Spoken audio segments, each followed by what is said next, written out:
हरिओम। ओम शांति। शांति।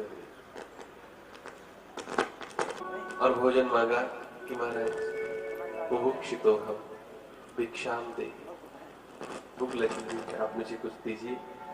तो राजा के पास जो था भोजन सामग्री, उस ब्राह्मण को भरपेट भोजन कराया, तृप्त किया। महाराज संतुष्ट हैं आप? बोले हाँ। आप बाकी जो भोजन बचा था उसको समान भागों में विभक्त करके, बांट करके और स्वयं भोजन करने के लिए बैठे। इतने में एक शूद्र आया। शूद्र ने आकर के और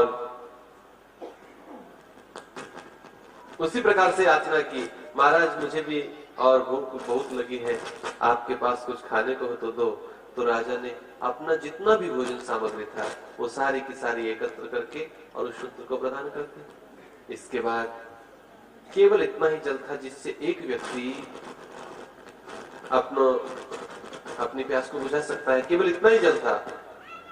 परंतु जैसे ही सोचा इस जल से ही संतुष्टि हो जाएगी, अपने पूरे कुटुंब सहित उस जल का पान करने को, उस जल को विभक्त किया, बांटा, बंटवारा किया उस जल का।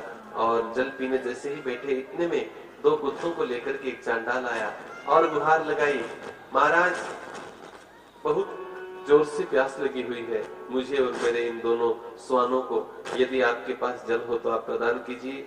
महाराज ने सोचा कि मुझे जल पीने से क्या होगा, यदि इस जल से किसी का उपकार हो सकता है, किसी की प्राण रक्षा हो सकती है, तो पहले मैं ये कार्य करूं।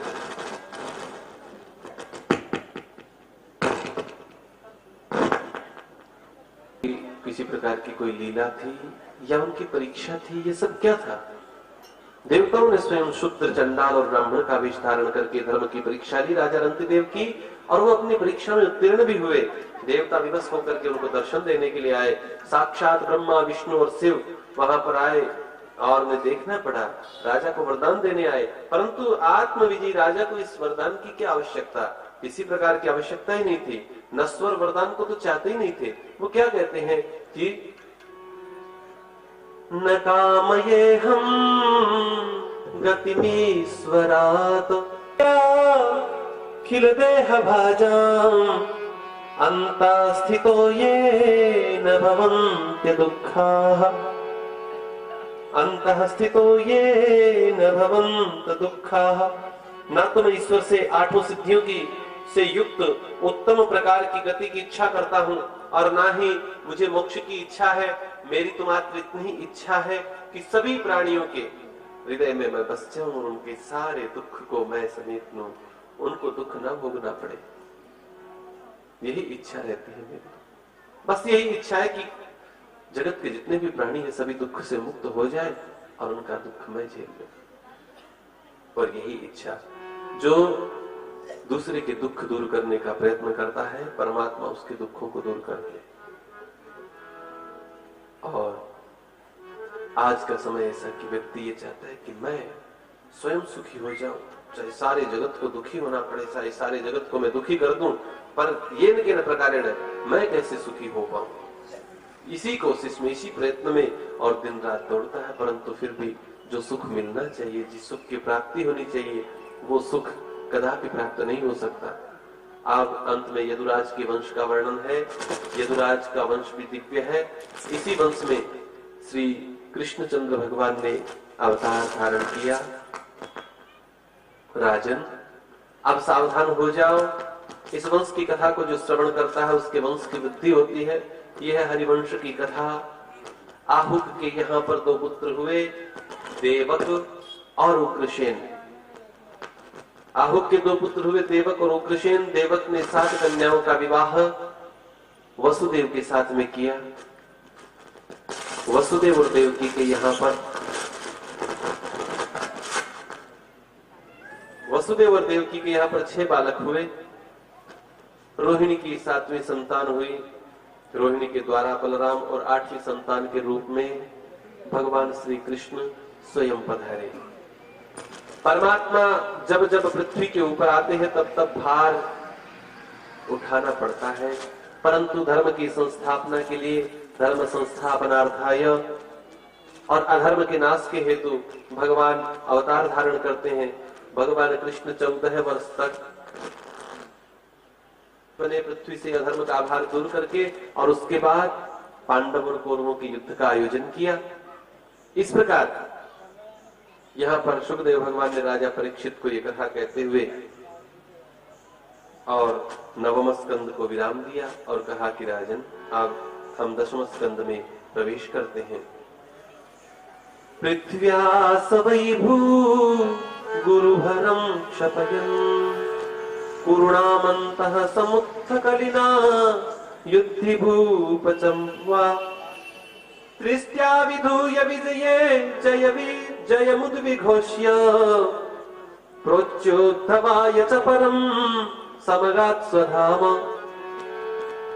प्रोच्योद्धवाय च परं समगात् स्वधाम। 10वें स्कंद के अंदर श्री कृष्ण गोविंद हरे मुरारे, श्री कृष्ण गोविंद हरे मुरारे।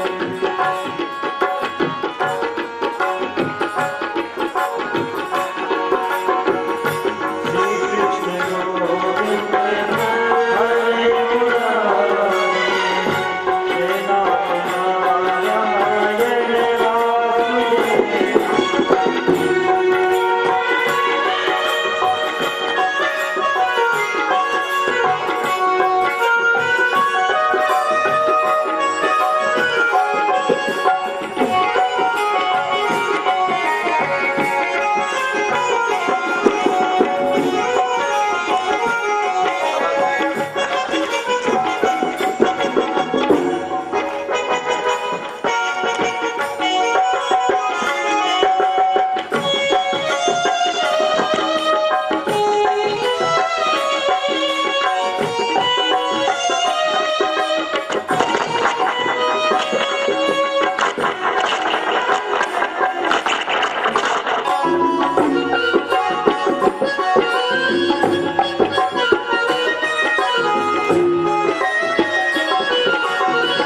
रक्षा के लिए भगवान अवतरित होकर के अधर्म का नाश करके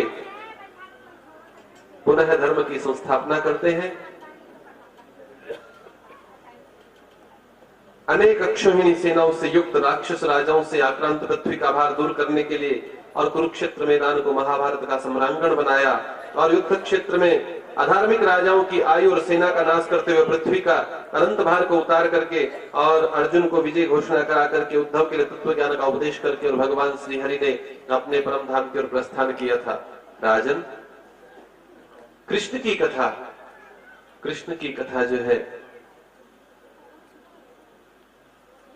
ऐसी है कि जगत को भुला देती है।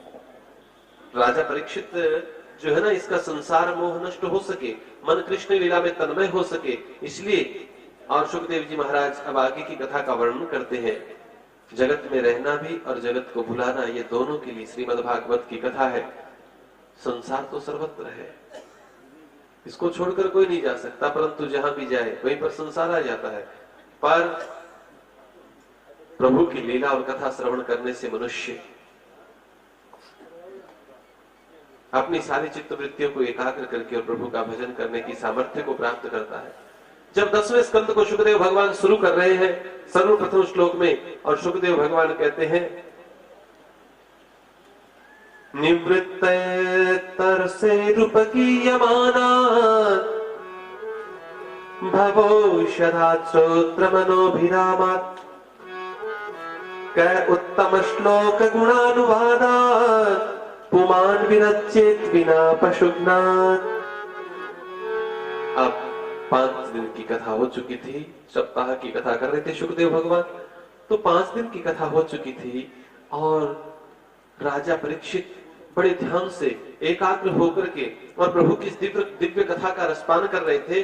तो शुकदेव भगवान कहने लगे, अरे राजन, एक आसन पर बैठे हो, निरंतर कथा का रसपान कर रहे हो, यदि कुछ भूख और प्यास लगी हो तो कुछ तुम्हें भोजन इत्यादि का प्रबंध कर ले, कुछ विश्राम दे दे, जाओ और जाकर के भोजन इत्यादि करो। बोले महाराज, इस भूख और प्यास ने ही तो मेरी ये दुर्गति की है, यदि भूख और प्यास मुझको नहीं लगती तो न क्यों मैं गले में ऋषि के मरा हुआ सर्प पहनाता, और क्यों ये दशा होती। भूख और प्यास का ही तो सब कुछ है। पर गुरुजी आपके श्रीमुख से जब श्रीमद् भागवत की कथा का श्रवण कर रहा हूँ, अमृत का पान कर रहा हूँ, ना भूख सताती है